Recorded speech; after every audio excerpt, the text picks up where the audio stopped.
So students, welcome to this new video on liberalization, a part of new economic policy. So what is liberalization?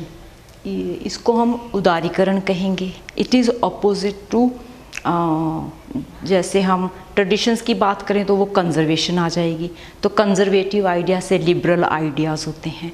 तो now हम यहाँ पे liberalise कर रहे हैं, किस एनवायरनमेंट को कर रहे हैं?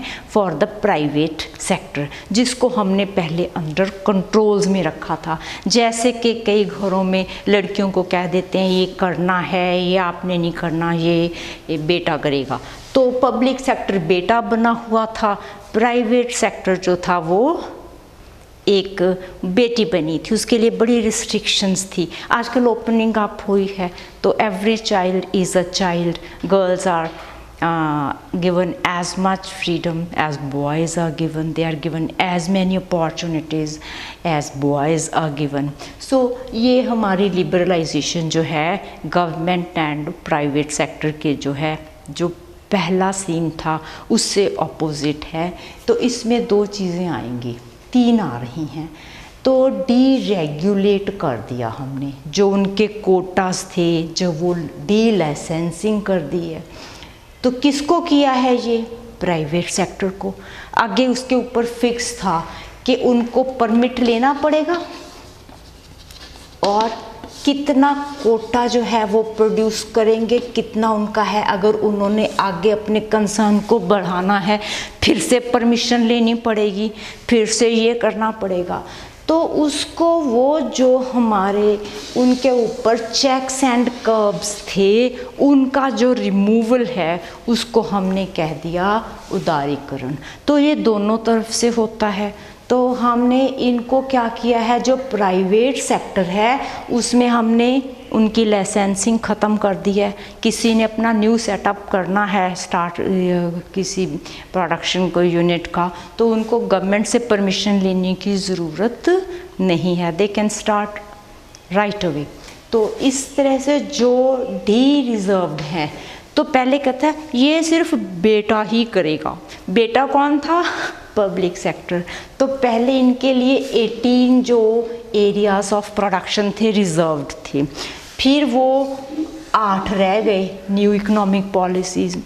अब कम होते होते वो 3 रह गए हैं. तो इनको हमने डी रिजर्व कर दिया है पब्लिक सेक्टर का, कि उनका एरियाज भी उनको दे दिया. आजकल आपने देखा होगा पुलिस में भी, आर्मी में भी गर्ल्स भी आ रही हैं. पहले इन फील्ड्स में गर्ल्स जो हैं पार्टिसिपेट नहीं करती थी. तो ये उदारीकरण हो रहा है उस तरफ से.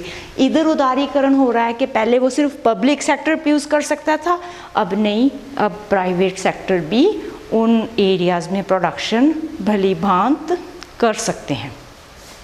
तो अब जो है इंडस्ट्रियल, इस लिबरलाइजेशन में देखें कि इंडस्ट्रियल सेक्टर को कैसे लिबरलाइज किया. ये सारे जो हैं पॉइंट्स ये इंडस्ट्री के साथ ही रिलेटेड हैं. तो इस the same way in financial sector earlier only 26%. In the beginning of this 1991 26% of investment could be done by the foreigners. Foreign investment could be done to the extent of 26%. Now this limit has been increased to 49%. ये उदारीकरण के पहले तो financial sector में foreigners couldn't invest at all in the period prior to this. तो ये financial sector में अब ऐसा जैसे आपने सुना होगा टाटा AIA, तो और उसी तरह से बजाज अलायंस, ये जो फॉरेन कंपनीज़ ने इंडियन कंपनीज़ के साथ फाइनेंशियल मार्केट में, इंश्योरेंस में और उसमें आ चुके हैं. और इसी तरह बैंक हैं ICICI, HDFC, ये फॉरेन बैंक्स हैं. तो ये भी उदारीकरण है कि हमने उसको ओपन किया है, ओपनिंग अप है, लिबरलाइजेशन है. इसी तरह से फिस्कल रिफॉर्म्स आगे दे वर हैवीली टैक्स्ड, जो प्राइवेट सेक्टर था. अब जो टैक्सेस हैं गवर्नमेंट ने रिड्यूस कर दिया, उनको कोई बेनिफिट्स देते हैं कि इफ़ यू प्रोड्यूस, तो उनको टैक्स बेनिफिट्स भी इनिशली मिलते हैं. पहले भी मिलते थे लेकिन उनका टैक्स का रेट आगे हाई होता था, अब इनको भी लोअर कर दिया गया है. इसी तरह से जो ट्रेड है, आगे जो बड़े टैरिफ्स थे, जो वो उसका भी जो टैरिफ्स का जो रेट है वो भी कम कर दिया, जैसे टैक्सेस का किया है। और आपको इसके लिए कोई परमिशन नहीं लेनी पड़ती है, आप कहीं भी ऑर्डर प्लेस करके कोई भी चीज़ इंपोर्ट कर सकते हो और वो आपके डोर स्टेप पे भी आ सकती है। कोई मशीनरी ऑर्डर कर सकते हो, anything you can order from the countries abroad, from the outside world, you can get it just by placing an order directly. And these are all the parts of liberalization. If you want more data or anything, this my lecture is just to make you understand what liberalization is. If you want to go in for more data, you can consult your textbooks for that. Thank you. God bless you.